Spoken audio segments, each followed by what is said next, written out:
Salut les amis, Chapeltok en ligne, bonjour, bonsoir comme d'habitude, je sais pas quand vous regarderez la vidéo, ou simplement si vous allez la regarder. Voilà, donc on se retrouve aujourd'hui pour la suite de l'ABC d'horreur, et on va arriver sur la lettre M. Et donc pareil, ça tiendra en deux vidéos, comme pour la lettre L. Donc on va commencer sans plus tarder, avec le premier film de Pascal Logier, avec Mylène Jampanoy, donc Martyr. Voilà, Martyr qui est juste excellent. C'est tellement spécial, c'est dur à résumer. En fait, il y a une histoire d'enlèvement. Une nana et une des deux filles va réussir à retrouver les bourreaux. Elle va se décider de se venger. Et c'est très très violent, c'est très trash. La fin est hallucinante, je trouve. La première fois que j'ai regardé, très honnêtement, j'ai pas réussi à le finir. Donc, écoutez, Martyr, à pas mettre entre toutes les mains. Ensuite, film italien, donc Nudo e Selvaggio. Donc, film de Michel Massimo Tarantini. Donc, Massacre dans la vallée des dinosaures. Voilà. Ici. Donc, c'est un film de cannibale, hein, simplement. Donc, en édition Neo Publishing. Donc, voilà. Ensuite, Maniac. Voilà, donc ça n'a rien à voir avec celui qui a fait Maniac et Maniac Cop. J'ai un trou sur son nom. Celui-ci est beaucoup moins bon, mais voilà, il est regardable quand même, il est sympa. Donc, Maniac. Ensuite, La maison au fond du parc. Donc voilà, c'est une sorte de torture porn, un peu un rape and revenge. Donc l'acteur principal, visible ici, c'est Krug dans la dernière maison sur la gauche. Donc voilà, c'est un film de Ruggero Deodato, donc celui qui a fait Cannibal Holocaust. Et c'est bien barré aussi. Hein. Alors je vais vous montrer, la cover est plutôt cool. Donc voilà, La Casa Spadota nel Parco. Voilà. Très vintage. Ensuite, Le manoir de la terreur de Andrea Bianchi. Donc la mort n'est que le commencement. Et celui-ci, je ne l'ai pas vu, mais paraît-il qu'il est mauvais. Par contre, une superbe jaquette qui fait très VHS. C'est ça que j'adore avec les Neo Publishing. Ensuite, on reste sur le film de Cannibal. Celui-ci, il est mauvais, vraiment mauvais. Donc c'est Mondo Cannibal dans la collection Cauchemar. C'est vraiment pas terrible. Ensuite, un film que j'aime vraiment énormément de Lucy McKee avec Angela Betty, Jérémy Sisto et Anna Faris. Donc c'est May. Alors May, ça va être l'histoire donc elle de comment elle s'appelle déjà, Angela Betty. Qui est très renfermée sur elle-même, très, très spéciale, tout ça, et qui a une poupée qui ne la quitte jamais depuis qu'elle est enfant. Et en fait, elle va avoir une déception amoureuse et elle va décider un petit peu de se venger. Et je vais m'arrêter là. Si ça vous donne envie rien qu'avec ça, voyez-le. C'est vraiment très particulier, on s'attend vraiment pas au déroulement du film et c'est juste génial. Le rythme est un peu lent, c'est vraiment particulier. Mais le film est excellentissime. Pareil, il n'est pas très connu, c'est dommage parce que c'est vraiment un super film. Donc May, si vous ne l'avez pas vu, je vous invite très fortement à le voir. Ensuite, film également de Alex de la Iglesia. Quand j'ai fait ma vidéo sur la lettre L, je vous ai parlé du Jour de la Bête, des sorcières de Zugarmandi et d'Elbar. J'ai oublié de vous parler de celui-ci, donc La Comunidad, qui est vraiment excellent également. Donc voilà, du pur Alex de la Iglesia. Comédie satirique horrifique, vraiment très bonne. Voilà, mes chers voisins. Ensuite, film plutôt sympa, mais qui est pas ouf non plus. C'est Les Messagers. Voilà, c'est produit par Sam Raimi. Voilà, donc c'est sympa, mais c'est pas ouf. Donc Les Messagers. Hop.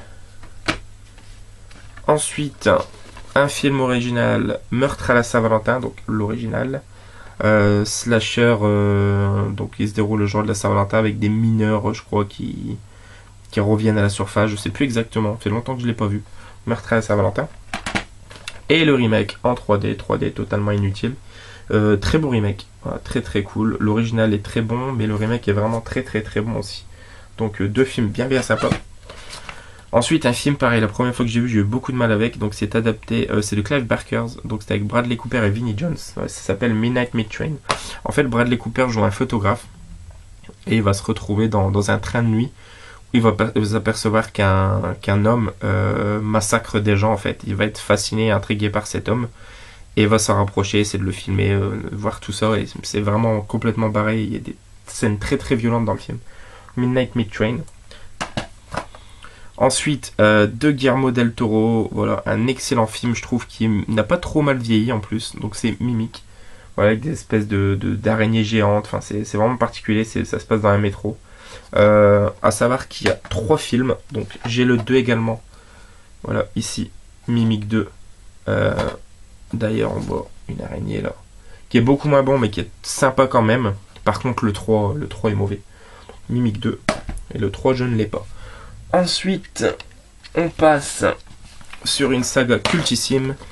Donc, Massacre à la tronçonneuse de Toby Hooper, le premier du nom. Massacre à la tronçonneuse 2, récupéré il n'y a pas si longtemps que ça, donc avec entre autres Bill Moseley.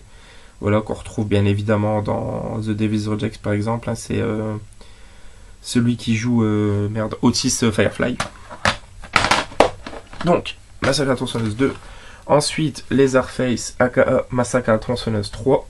Celui-ci pas vu.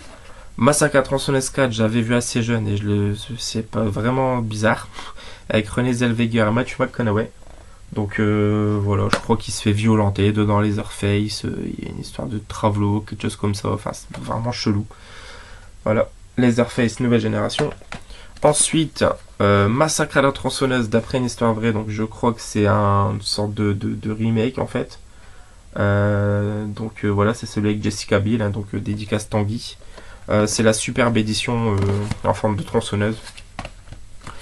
Ensuite, l'origin story, enfin la première origin story, donc Massacre à la tronçonneuse, le commencement. Vraiment très très bon, très bourrin, très violent, très très très gore. Voilà, de Marcus Nispel, je crois, si j'ai bonne mémoire. À moins que c'était le précédent, je sais plus. Voilà, produit par Toby Hooper et Michael Bay. Ensuite, le Texas Chainsaw 3D de 2013. Alors je l'ai vu au cinéma et c'est vraiment pas bon. Il est fun, le film est fun, mais c'est mauvais quoi. Il y a trop de choses pas cohérentes du tout par rapport à la saga de base. Et ouais, non, ça reste fun, mais c'est pas bon. Et le très décrié, et pourtant j'ai vraiment passé un excellent moment devant. Leatherface, voilà les origines nature, donc tout récent, film de cette année. Ensuite, le premier Machete de Robert Rodriguez. Voilà, je n'ai pas le 2. Film complètement barré avec un excellent casting. Danny Trejo, Steven Seagal, Michel Rodriguez, Jessica Alba, Robert De Niro. Voilà, c'est du pur Grindhouse Movies, quoi. C'est vraiment génial. C'est génial. Ensuite, un film pas très connu, un petit ovni qui est vraiment plutôt cool. Une comédie horrifique. Donc, c'est Madame Loup-Garou. Voilà. Donc, vieux film. 89, voilà. Excellente année, mine de rien. C'est mon année de naissance. Voilà, Madame Loup-Garou. Ensuite, Dédicace Tanguy, je sais que c'est un film que t'aimes beaucoup, donc Making of. Voilà, toujours pas vu, donc apparemment c'est bien violent, bien trash. Ensuite, on a quoi? On a bien évidemment de William Lustig, voilà, Maniac Cop 1, avec Bruce Campbell entre autres. Maniac Cop 2. Et merci à l'ami La Face Cachée du cinéma qui m'avait envoyé Maniac Cop 3. Voilà pour les Maniac Cop.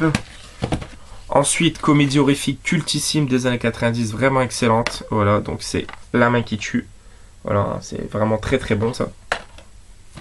Ensuite, Lucio Fulci, une espèce d'enquête policière.